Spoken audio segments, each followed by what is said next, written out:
Taoiseach, firstly, I'm rather sorry to see John Paul Phelan announce his departure from this House. I wish him and his domestic constituency the very best, and I have a good deal of sympathy for his predicament. Like Paddy Coffey, Jim Darcy and John Deasy before him, I think genuine embarrassment was felt to have made electoral promises that simply evaporated at the Cabinet table.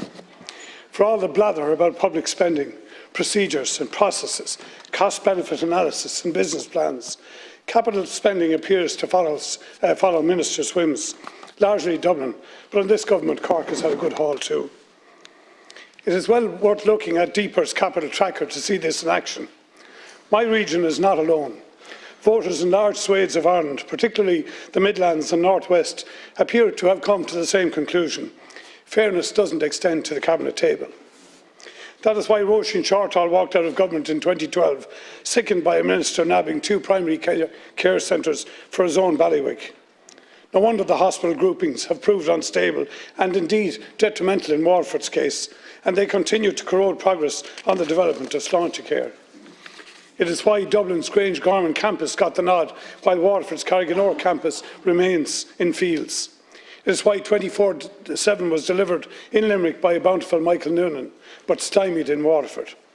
It is why the PPP construction contracts to deliver academic teaching buildings in TUD and MTU lashed on, yet the ones in the South East are still in the vortex of process, plans, procurements, and to paraphrase President Biden, whatever malarkey you're having yourself. 3 programmes for government have been treated like an à la carte menu by the Allicadoos of Dublin. No wonder the likes of John Paul Phelan are heading for the door. This year we will spend 12 billion on capital projects in the name of Ireland. Dublin is less than 1/3 of this country, but it will chow down on 2/3 of this spending, same as it ever was, Taoiseach. When I challenge you, or members of your government, on this expropriation, I am the one accused of being the parish pump politician. I am afraid if Deeper's capital tracker is to be believed, the parish pump artisans sit at Cabinet. They are the ones who refuse to share out the fruits of our republic. It is not the Mexicans who are stealing Ireland's region's futures, Taoiseach. €12 billion this year, 165 billion by 2030. 8.9% of the population live in the South East. There is not a hope in hell that we are seeing more than 3% of this money, and the same goes for the Midlands and the North West. Waterford and the South East are still waiting for basic investment in our hospitals, our airport, our ports, the N24 and N25 and our single university. It is time to deliver, Taoiseach.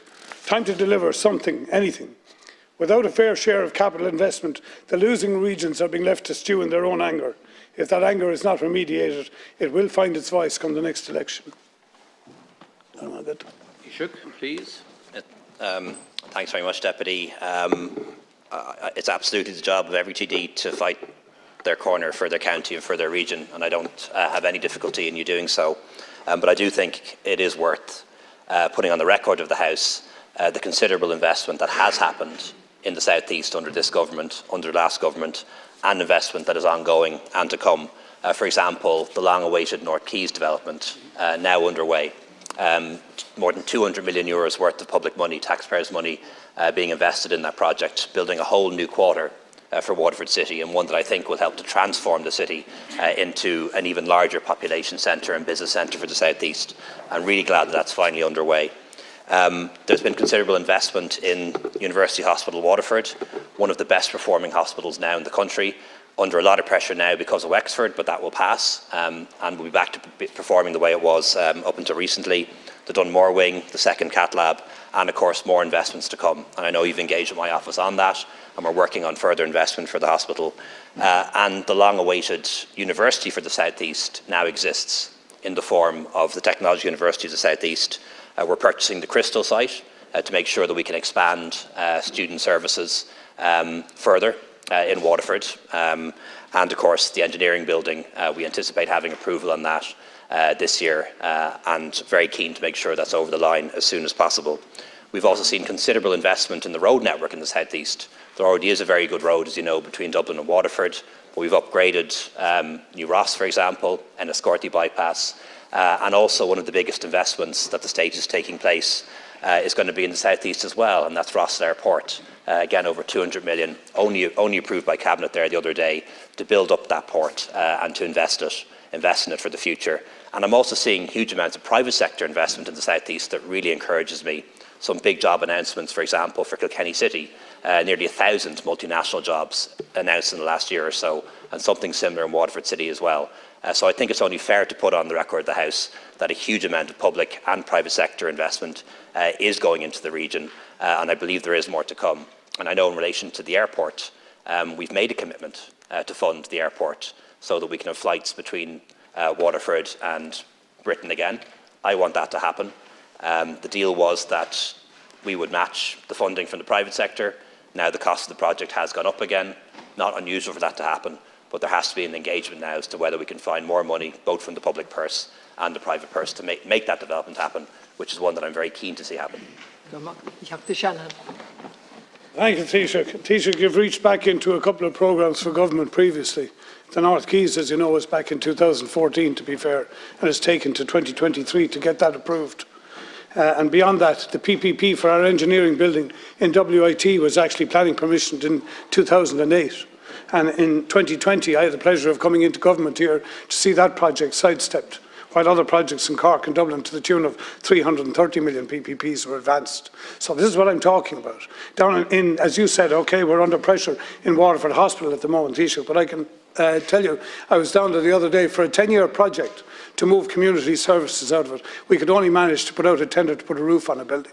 And we didn't decide to even try and get the building developed so that we can move out to get these beds that we need. And at this juncture in time, we do not have a solution to extend the cardiac service because we do not have a dedicated bed solution. And I asked estates and I asked the Minister about supplying modular refits to get that done, and that's not on the agenda.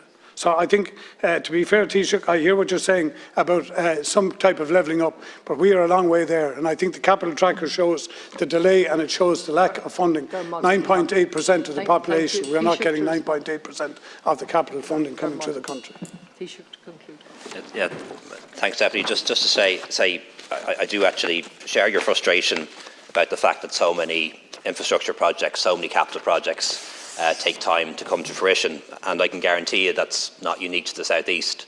I won't embarrass myself by listing them, but all of us from Cork and Dublin can tell you about capital projects in Cork and Dublin that we would have liked to have started a long time ago, but for reasons beyond our control were delayed, and that's just one of the realities that we face, although I do think the new Planning and Development Bill will help to change that, making sure that fewer important infrastructure projects get caught up in the planning system and then subsequently get caught up in the courts. But in terms of where we are when it comes to investment in the South East, you have my assurances on this.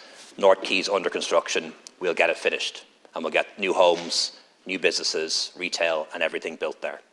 When it comes to University Hospital Waterford, we'll have the second cath lab up and running this year, and there'll be further investments in that hospital.